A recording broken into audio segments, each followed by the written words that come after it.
శ్రీమౌద్గల్య శ్రీవత్సగోత్రజాతౌ శ్రీ అప్పలార్యరత్నమార్య తనూభవౌ ద్వౌ శ్రీమత్సటారిచరణాంబుజచంచరీకౌ శ్రీరంగరామానుజదేశికౌస్తు విచిత్రవాణీ విన్యాసధన్యోపన్యాస వైభవం వర్ధయత్వనిశం సీతారామపాదయుగే మమ.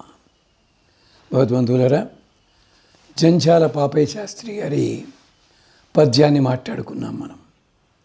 ఏమిటది? మణిదీపికల్ మన ముంగిట వెలుగుతుండగా పరిగెత్తుకొచ్చారట అందరూ కూడా. కనం వచ్చిన ఖండఖండముల వారికి కోర్కెలు తీరునట్లుగా బిచ్చము పెట్టే భారత సవిత్రి ప్రియంబున రెండు చేతులను. సాంప్రదాయం మీకు చెప్పాలి, ముష్టి వెయ్యడం కాదు బిచ్చము పెట్టడం అంటేను, ప్రియంబున ప్రేమతోటి.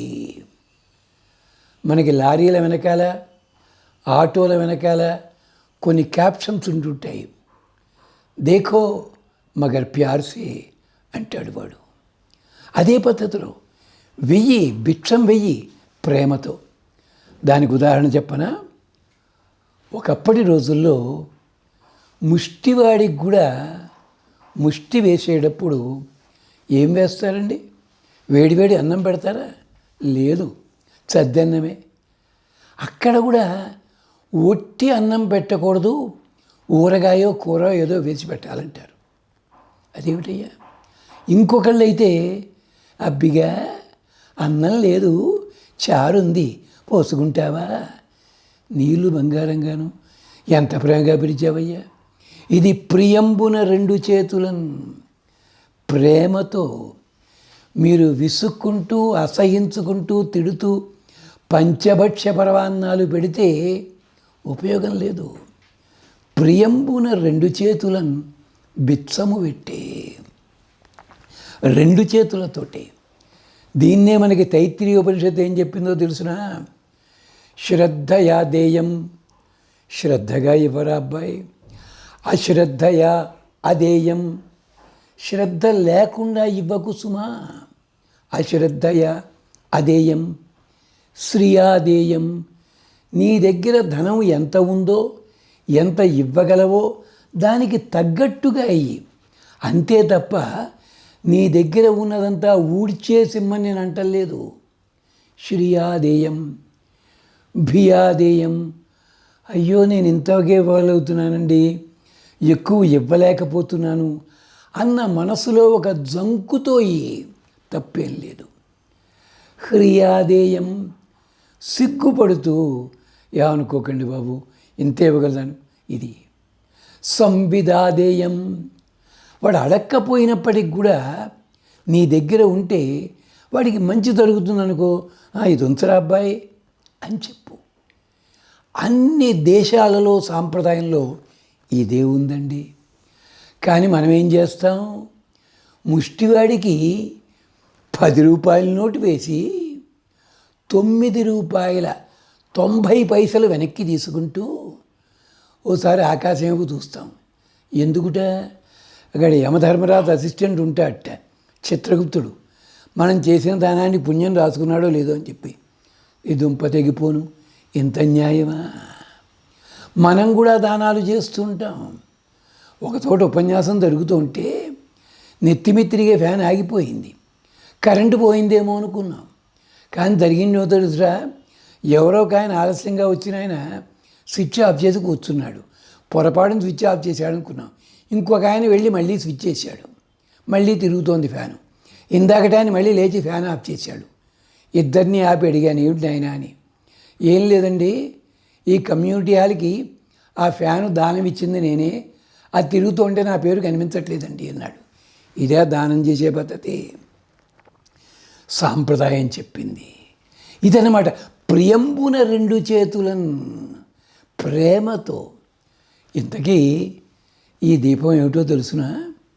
అసలు దీపం అనగానే మీకు ఆడవాళ్ళు గుర్తొస్తారు. ఎందుకని? ఆడది కూడా దీపం లాంటిదే. తాను కరిగిపోతూ జీవితాన్ని నాశనం చేసుకుంటూ అందరికీ కూడా జీవితం ఇస్తుంది. ఈ నెగిటివ్ థింకింగ్ దొంగల దోల ఎందుకు నాన్న? దీపంతో పోల్చావు బాగానే ఉంది.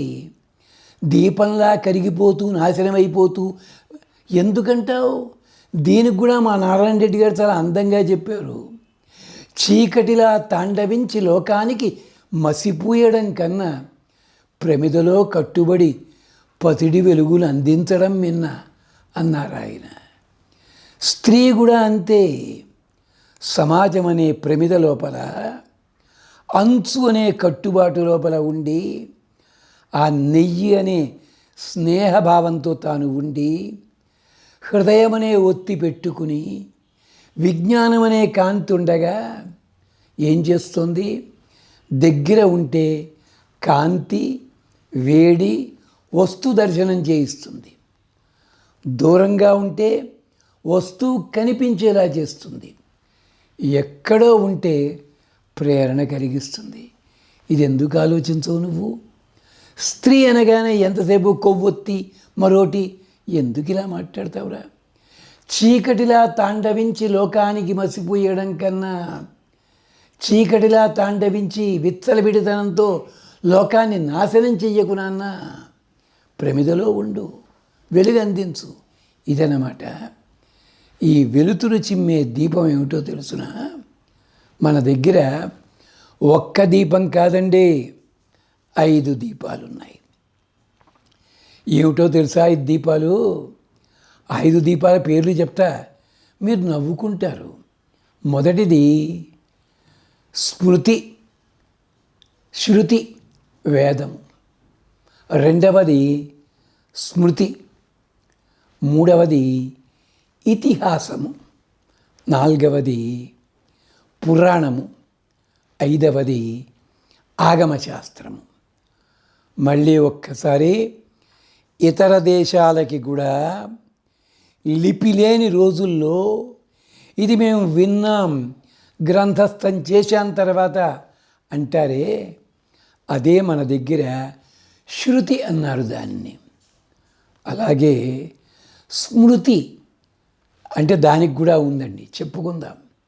స్మృతి అంటే ఒక తరంలో ఉన్న పెద్దవాళ్ళు కొన్ని చూసి జ్ఞాపకం చేసుకుని ఆ రోజుల్లో ఇలా ఉండేదిట అంటూ గ్రంథాలు తయారు చేశారు. ఇది చైనా భాషలో ఉంది, జపనీస్ భాషలో ఉంది. ఇప్పటికీ జపనీస్ భాషలో ఆ పుస్తకాలు ఉపయోగించుకుంటారు. గ్రీక్ అండ్ లాటిన్ దేశాల్లో కూడా ఉపయోగిస్తారు. అంటే మనకి ఎందుకు చెప్పాల్సి వస్తుందంటే, ఎంతసేపు మనకి ఇతర దేశాల వాళ్ళ గురించి చెప్తే తప్ప తృప్తి ఉండదు, వచ్చిన గొడవది. అదనమాట. అలాంటిదే ఒకప్పుడు చెట్లు కూలిపోతే, ఆ కూలిపోతే చెట్లు పుచ్చిపోయేవి, దాంట్లో ఒక రకం పదార్థం వచ్చేది, అది అవతల పారేసేవారు. ఇప్పుడు అదే పదార్థాన్ని సూపర్ మార్కెట్లలో ప్లాస్టిక్ సంచీల్లో పెట్టి స్టాంపు కొట్టి దీంతో 60 రకాల వంటలు చేసుకొని తినచ్చు సుమా అంటారు. అవి ఏమిటో తెలుసా అండి? మష్రూమ్స్, పుట్టగొడుగులు, కుక్క గొడుగులు. ఒకప్పుడు మా చిన్నతనాల్లో అవన్నీ పుట్టలు పుట్టలు పుట్టలు పుట్టలుగా చెట్ల మీద ఉంటే నదుల్లో పారేసేవారు. ఎవడు తింటాడు రా ఇవని చెప్పి. అంటే చూడండి, మన ఇది పుట్టగొడుగులు, కుక్క గొడుగులు ఆహారంగా మారడం అన్నది ఎక్కడి నుంచి మొదలైంది? సౌత్ ఆఫ్రికా నుంచి మొదలయ్యింది. మనకి అదే అలవాటు. చెప్పు, నమస్కారం. ఏమనుకోద్దండి, మేము చదువుకున్నాం, ఆధునికులమే, ఆధునిక శాస్త్రాలు చదివాం, ఉంది. కానీ ఎంతసేపు కూడా పొరిగింటి పుల్ల కూర రుచి అనే శాస్త్రంలో ఉన్నవాళ్ళు మన వాళ్ళంతా కాదు. అంచేత అలాంటి పుస్తకాలు ఉన్నాయి. వాటి పేరేమిటి? ట్రెటైజ్ అంటారు ఆంగ్ల పరిభాషలో. ఆఖరికి డెన్మార్క్ ప్రాంతంలో పాడి పంట చాలా ఎక్కువ, పంటలు కాదు పాడి ఎక్కువ. అక్కడ వెన్న ముద్దలు కాలం చెల్లిపోతే అవతల పారేస్తారు. అలాగే జున్ను పాలు రోడ్ల మీద పారబోస్తారు. అక్కడ తాగేందుకు ఎవరు ఉండరక. అలాంటి చోట్ల కూడా ట్రిటైజెస్ ఉన్నాయి.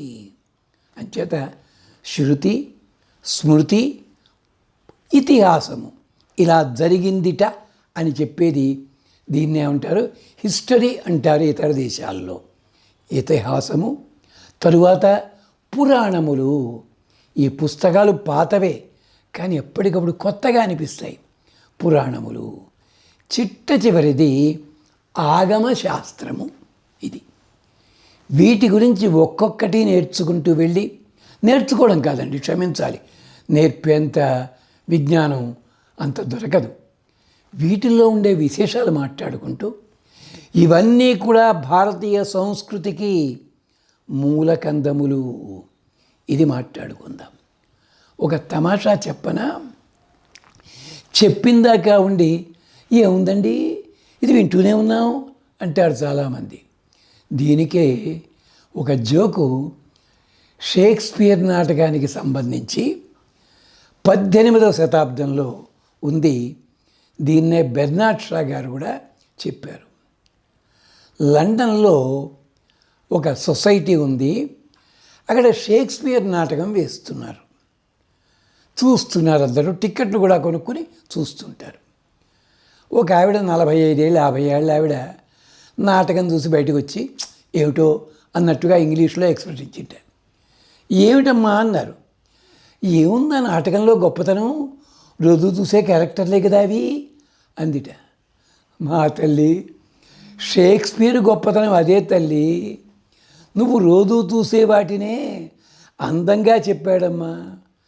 ఏ గ్రంథాలు కూడా రోజు చూసేవి దాంట్లో ఉన్నవి కాదు, దాంట్లో ఉన్నవే రోజు చూసేలా మనం నేర్చుకున్నాం. ఇదన్నమాట విశేషం అని చెప్పుకుని, దాంట్లో మొదటగా ఏమిటవి? శృతి, దాని పేరే వేదము అంటారు. మొదట్లో వేదాన్ని త్రయీ అనేవారు, 3 అని చెప్పి.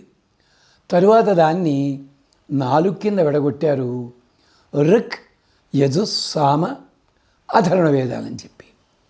రెండవది స్మృతి గ్రంథాలు, మనుస్మృతి, శంఖస్మృతి, మరొక స్మృతి, మరొకటి. ఇతిహాసములంటే రామాయణము, భారతము. పురాణములంటే భాగవతము, ఇతరములన్నీ కూడా పురాణములు.